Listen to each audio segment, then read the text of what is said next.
Stuff falling down too. No, that was thunder. Thunder? Oh. Thunder!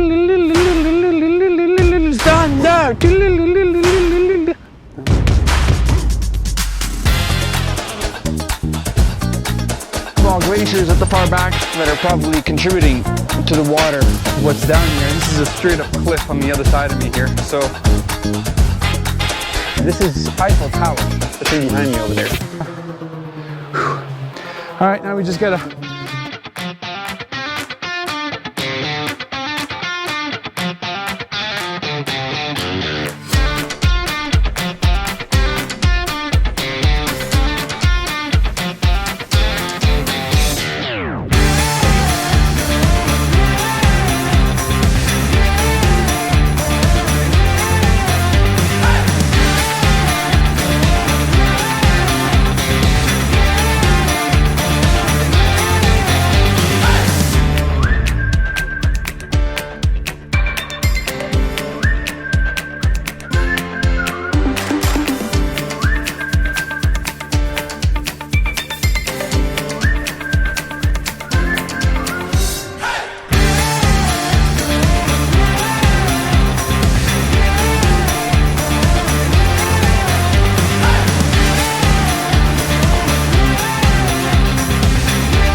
is the almighty Opabin Lookout. It may be the most famous spot in the Lake O'Hara area, and if you only have one hike to do and you want to get good views, this would be the spot. It's so popular, in fact, that if you go on your computer and you Google Lake O'Hara, guess what picture pops up first is that one. This shot has been taken probably millions of times. It's all over the internet. This is also not just a nifty place to be for social media standpoint. It's actually one of the best views you can get in the whole area. At the far back over there, you see Mount Huber and the Wawaxie Gap, and you can clearly see the trail of the Wawaxie Gap going all the way up, and once it reaches that little spot in between where it goes down, that lull in the valley, then it comes right back down and follows all the way down to Lake Owisa. And at the far back, you can see Cathedral Mountain. It was a very long, excruciating day, about 18 kilometers and something like 13 hours to get there and back.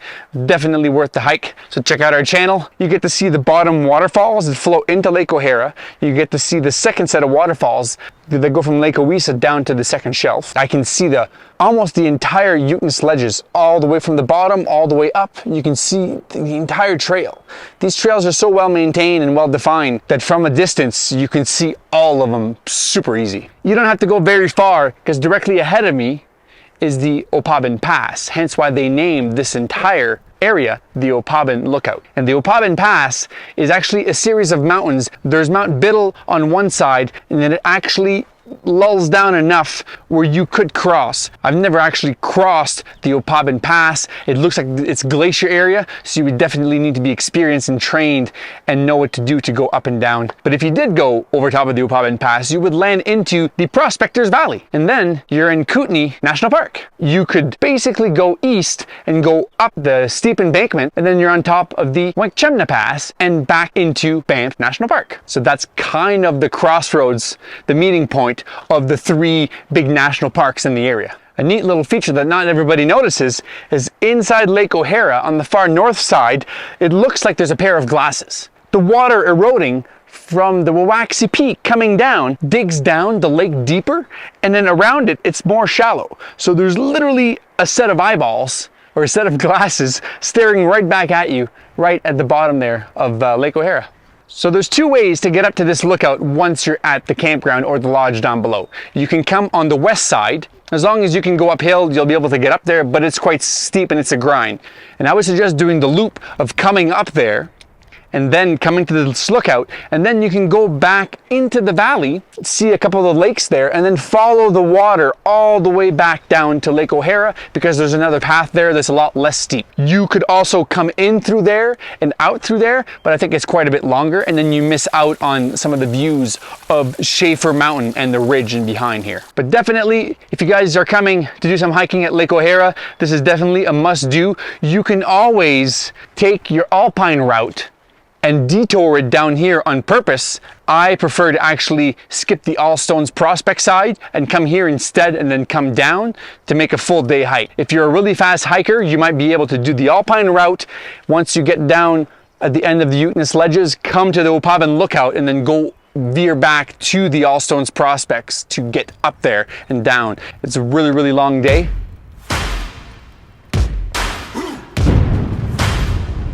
Ooh. Oh. What the hell is going on? Ah, well, that's a nice view, huh? What the heck? End of September. I just had like a long nap. I lost 3 months, but now I'm at the Opabin Plateau here in the middle of Larch season. So let's go check out what that looks like at the end of September.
Drive-by high five.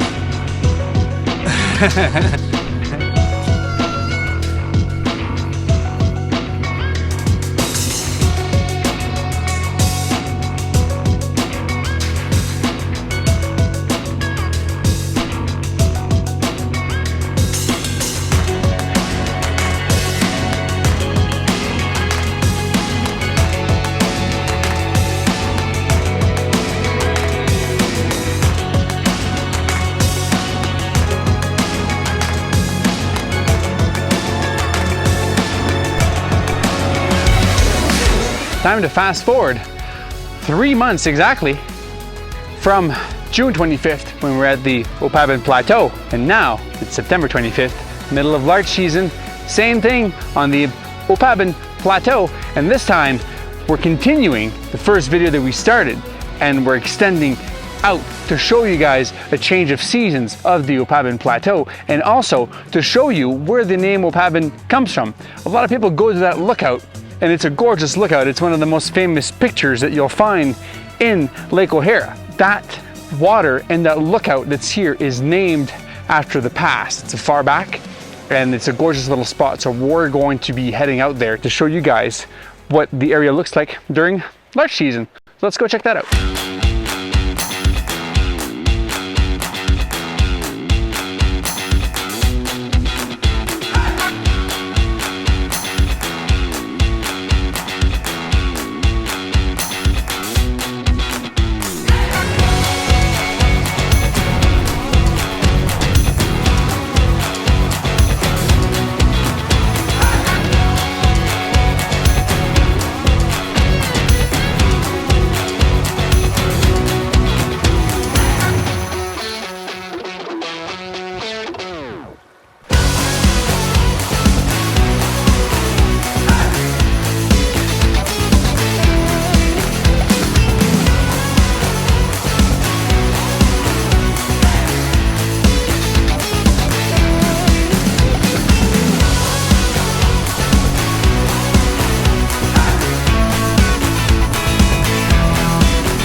Pretty cold. It's pretty windy. As soon as we get to here, we're sitting at like 223 and 2,400 meters, and right behind me down there is Opabin Lake, and that is the Opabin Pass at the far back there. There's a small glacier there. You need to have good equipment and be familiar with traversing glaciers to be traveling up on top there, because I was tempted to go up there just to look at the pass on the other side. If you're out of your comfort zone, you're out of your expertise in the mountains, that's when you should stop. Go get some training, go get some proper gear, come back with friends that know what they're doing. Then you could do travels like that. This is a gorgeous area because you're really stuck at the end of this valley. Like there's only the one pass.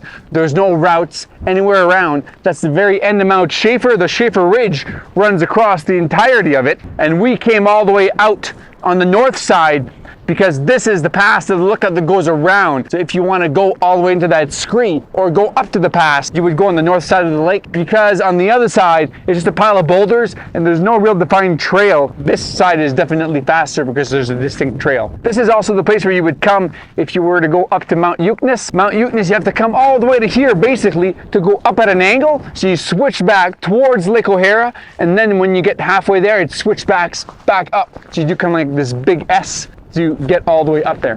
Well, this is the Opabin Pass, and this is the wonderful Lake O'Hara from the Opabin Lookout here in Yoho National Park. And I'm Eric Tremblay, and these are my adventures. Peace out.